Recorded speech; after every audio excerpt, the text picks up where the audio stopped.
ওই যে কিছু সংখ্যক নেতারা বাড়াতে না খালি বেরোতে দেওয়ার টিকিট আছে, ঠিক কিনা? এত করেন না কেন? তো বেরোতে তো নিতে পারলো না।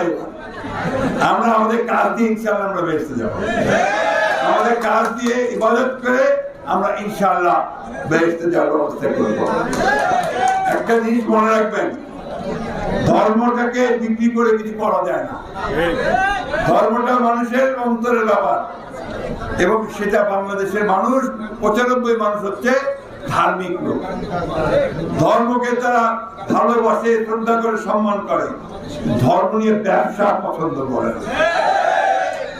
এইটা মনে রাখতে হবে আমাদের, ঠিক না? আমার মা বোনদের কাছে একটা নিবেদন, আপনাদেরকে সবার আগে ওটা ভুলায়, ওই বেসতে যাওয়ার কথা কয় না, ভুলায় না, ওই কথায় ভুলবেন না আপনারা।